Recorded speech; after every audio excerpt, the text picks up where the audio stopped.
Hi all, you join me from the wraparound border that goes around the pond, and I've touched on this border before earlier in the year.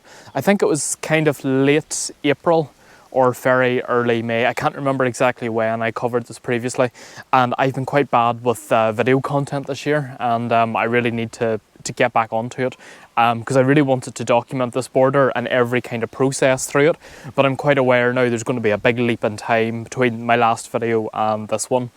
Today's date, we're kind of at the end of June now, so it's June 23rd today.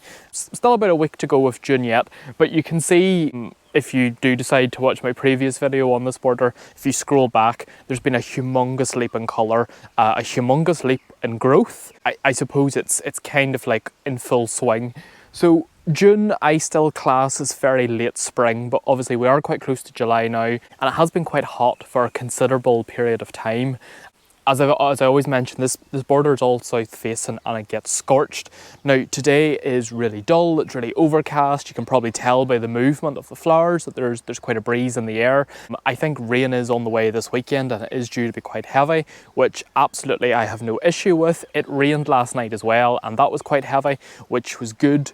I'm very reluctant, and you'll see that I'll mention in my posts that I try my very best not to put sprinklers on.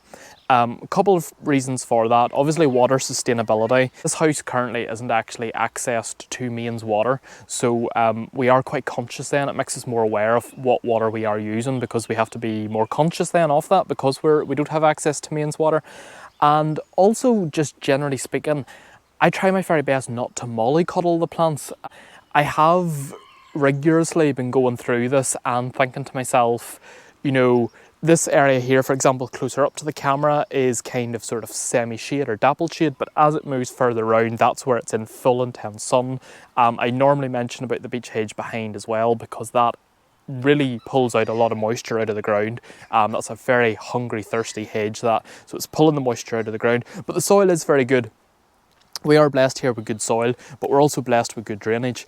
Now, good drainage to a lot of people sounds like the dream, but when you're going through periods of drought, sometimes a bit of clay or a bit of substance in the soil actually does work in your favour. And sometimes if ground can be too free draining, that's when you have to delve into these more drought tolerant plants.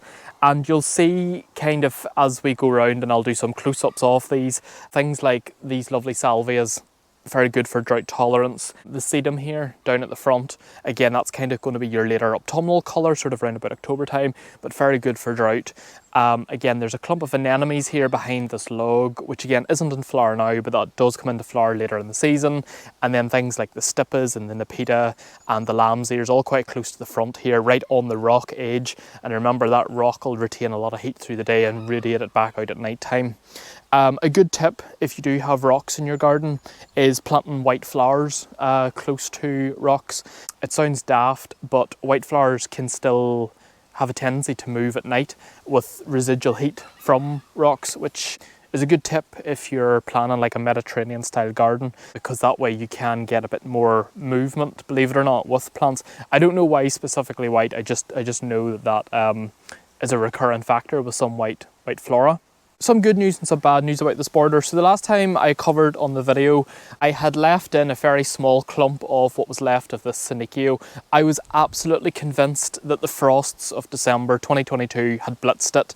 There was literally about 3 leaves on it left. I was so disheartened. I'd lost so much sleep over it, because this time last year, this Senecio was right down here, right past these bricks, right down in front of these rocks, nearly clambering over that log. It was looking fantastic. It even flowered. I've never known Senecio angelwing to flower before, but that gives you an intensity of how warm it was last summer, and it was doing fab. And then we literally go into December. My birthday falls in December. I'd been away for a couple of nights, and kind of round about that time, I suppose I just had sort of took my concentration off the weather. Again, I try not to mollycoddle plants, but I do put horticulture fleece across some tender plants down here, because this actually does become a frost pocket in the middle of winter. I sort of felt the Senecio would have been fine. There's another 3 of them behind me here, and blitzed, absolutely blitzed. 2 of them have actually died, so I can confirm that. So that is partly the bad news. But this was the original parent clump, the very first one I got. It had been in for a while. Now it's kind of back to where it started, a much smaller plant. However, I can obviously thankfully confirm it's here, it's looking healthy, it's looking good, there's no damage on it. It's maybe not going to be as big this year as what it would have been, but nonetheless, it's looking fab. I've probably mentioned before, obviously this whole area did used to be a white border, and I went through this whole phase of white flowers. That would have been around about 2014-15 when I had sort of started this border. That's why there's a Betula Jackmontii in there at the back, and again you get that stunning white stems, and it's underplanted with Hosta Patriot. Again, really nice kind of medium-sized leafed hosta with that perfect sort of white rim around the periphery. But gradually over time I've decided to move away from white and silvers, still keep them in because obviously I still want a little touch of originality to what this border was, but there's loads of hot pinks now, there's loads of purples, there's lots of orange, and I love that sort of clash of that orange, that hot pink and the purple together. And I'll move the camera slightly further back as well so we can see what else is going on. Okay, so slightly further back now, and there is some gaps unfortunately. So obviously during that period of the drought, I was trying my best not to water anything. By not watering anything, obviously there was lovely sort of papaver in here, so the ornamental poppy, nice big sort of tangerine orangey red poppies. So they had kind of all collapsed, kind of the heat had blitzed them. I do have some of the coral poppy in here as well. It's actually up further behind the camera there. Again, I've chopped it all down, so I've completely Chelsea chopped it down to the ground, and I've done that as well. There's a couple of lupins in here. They just weren't vibing that intense heat, and sure as the moment I decide to Chelsea chop everything, the rain arrives, which was great to see, but a little bit too late. But then wind came with it and has kind of battered this planting around. And what you will find is, for example, like this lichness here in the background. I went all out this year. I sowed lots of lichness last year, that lovely, vivid, intense, high-vis magenta pink. Because obviously it was so warm, it decided to flower earlier because it grew and grew and grew, but that growth itself was leggy, and I didn't really Chelsea chop it because I didn't really know how long that heat was going to go on for. And then the moisture came and that was good, and it really benefited from that rainwater.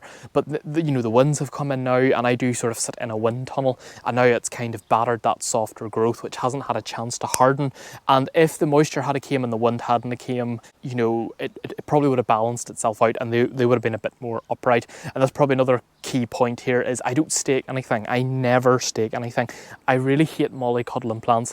I don't have enough hours in the day to stake. And I know people would say, oh, but sure, it only takes 10 or 15 minutes if you do it early enough on in the year, and that's you covered for the rest of the year. But I change this around quite a lot. I throw lots of annuals in. So for example, this year, you know, because kind of a bit of a gap has occurred here, I've plugged it with some sea holly in the sort of shadier bit further back. There's some angelica in there. And then, you know, I'm trying out other things. For example, this is my first year trying allium summer drummer. Now, it's a much tinier allium. There's allium purple sensation in here already. This is a much smaller allium flower. Hasn't actually changed colour yet, so it's still in this green format. I'm not sure maybe if the camera will pick it up from here, but it's still in this kind of green format. But when it does flower, it's going to be kind of like this this colour here. It's going to be a deep purple pushing on maybe slightly more maroon purple. So not as purple as Purple Sensation, but more like a burgundy purple. And I'm liking that tone at the minute. I managed to pick up a salvia about 2 weeks ago, and that kind of picks up on that colour as well. This year there is lots of the red riceness in this border again. I'm a big fan of riceness. I have been growing it now for quite a long time. Last year I put the green variety in this border, which was my first time trialling it, and I don't think I'll get it again. Don't get me wrong, it was a lovely plant, but it just looked too much like Fatsia japonica, and I don't like Fatsia japonica as a plant. This year I'm just going back to what I know best, the nice kind of purpley coloured riceness. It'll flower later in the year, summer dependent. Whoopsies, nearly fell over there. With a nice kind of bright red flower. I'm not really interested if it flowers or doesn't flower. I have the riceness planted everywhere. So it's in my hot border beside where the bees live. It's up in my new jungle exotic border, and it's down here kind of in this cottage informal style border. So I've used it in lots of different themes. So you're going from jungle to tropical, to a whole border dedicated to warmer colours, to down here, which is kind of loose, breezy cottage planting. So yeah, you know, that's in there. I've got lovely Niphofna, red hot pokers, as most people will know it as. And again, I'm constantly cutting the old heads off. The thing with pokers or Niphophna is they flower very quickly and they go over very quickly, and you do need to just keep deadheading them to get the best out of them. I always get usually the last week of May and maybe the first week and a half of June with them. Then I sort of do a chop down, chop all the heads off, and I get a second flush towards the end of June. Second flush is never as good. Yeah, something I'm working on. I love them in the moment, but they do take up a lot of space in the border just for not many weeks of colour. And I have this argument with myself every year. Do I rip the plant out and put in something that works harder? For example, like the salvias we touched on earlier, which flowers rigorously forever. Example, obviously, I've said about the sea holly that I've put in, and that's going to go and go and go right into the autumn months. Or for example, a plant that has went over now but was flowering much earlier in the season, and probably the last time I done this video, is the Geum Totally Tangerine. Again, a plant that will flower and flower and flower its socks off. You completely Chelsea chop it, all the flowers once they start to go over, and you do get a second flush with it. Sometimes even, I've had Geums flower right until like November before. Again, that is weather dependent, so don't hold me to that. But you know, the key is when people say, how do you get all this colour? You do have to find a combination of colours that you like yourself first. You then have to find a combination of plants that work really hard and give you that colour. You then, like myself, have to find plants that can tolerate a frost pocket in the winter, that can tolerate all this wind come midsummer, and then you throw in a drought just because you know, global warming is just going to blitz all these plants. You know, you just have to keep finding plants that work hard, give you the reward, will stand up for themselves, will take a bit of wind damage, will take a bit of drought, are going to take heavy rain whenever it does fall. And, you know, any gaps, plug with annuals. So for example, I've put in lots of velvet curtains now, so that's your amaranthus. So I only put them in 2 days ago, or maybe it was yesterday actually, I put those in yesterday. I decided to put in that Cosmos, that Cosmos lemonade, which featured on my stories a couple of months ago, and everybody was like, oh my goodness, you know, how much of this do you have? I have to say, the lemon Cosmos was like £3 I think for the packet, and there's only 30 seeds in it, and it is flowering sooner than some of my other Cosmos. I will give it that. It is shorter than my other Cosmos, and I don't know if that's because maybe I've misread the packet, maybe it's a dwarf variety. But I would like it a bit taller. It's a wishy-washy yellow, and that's not something I normally go for because obviously I have a completely different border which is dedicated to blue, silver and yellow flowers, both pale and bright yellow. And I decided to put it in here because although it jars against everything, it's not going, you know, it's jarring against that magenta pink, it jars against that purple. And yellow and purple do go together, but you do need the correct yellow and purple to go together. This is a very wishy-washy yellow, and in this border, because it's at the very bottom of my garden and because the house is all the way over there, I want really bright, really intense, really flamboyant, really strong colours because you can see them from further away. You know, in my other borders where I do wishy-washy themes, that's okay. They're closer to the house, and the aesthetic in that zone I want to be different. But down here, it has to be punchy because it's so far away from your visual eyesight. It has to be stronger. It has to jump out at you. But yeah, there's been pros and cons this year, I'm not going to lie. And I think you're going to find that every year. Trial and error. I think weather is always going to constantly fluctuate now. It's always going to be different, and we're just going to have to try and work our best with it. I'm not saying that this is completely done, that this border is completely perfect, because it's not, and I'm still working with it. I'm still toying with it, and I don't know, will that just be a forever thing? You know, is that going to be the future of gardens? Will there ever get to be a point where you're absolutely 100% happy with what you have, or you're contented with what you have, or you go to all this effort of thinking of a colour theme and then you realise something doesn't work or whatever? But currently now, as we stand looking at this, given the weather these last couple of months between, you know, rain throughout February, March, which was fine. I was living for it. Love the rain. Heat throughout all of May and early June, to the point where it was like, when is it going to rain? And now it has rained, and I'm thankful for it. But now it's wind, and we're having these dull overcast days. And then I'm like, is this it? Is this summer until August? Like, what's happening next? It's so hard to know.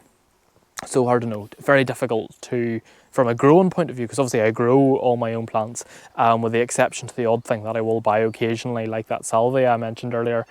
You know, it's very hard to get that balance of sowing correctly, making plants happy. The plants don't know themselves really how they have to cater with weather, and I think you have to realise that they're doing their best, but they're also going through this confusing time. So it's like it's a symbiotic relationship really of the whole thing. But yes, that is the update of this border. If anybody has any questions, feel free to drop me a comment below. If anybody wants to talk about any of the plants featured, again, you know, drop me a comment or send me a private message. That would be great. And apologies if that rambled on a wee bit as well. Sometimes I just get into this tangent and that's it, and I just go for it. But yeah, I am going to try my very best to continue to keep up video content. I know I've got quite lax with. I'm going to try and just keep on it now. I need to really make a conscious effort for it. There is another exciting possible project coming soon. It's in the pipeline. I need to finish my exotic border before I take on any more projects. I need to finish these gaps before I take on any more projects. But I will maybe do a sneak peek video of my thought process of where I'm at currently. And yeah, we can maybe do a Q&A. We can maybe get some feedback on that. So yeah, that would be great. But yes, as always, thank you so much for supporting my channel and supporting this account, and for everybody that interacts and gets in touch and is just interested in what I'm doing. It's always appreciated, and I love to chat to everyone. So yep, thank you as always. Okay, goodbye.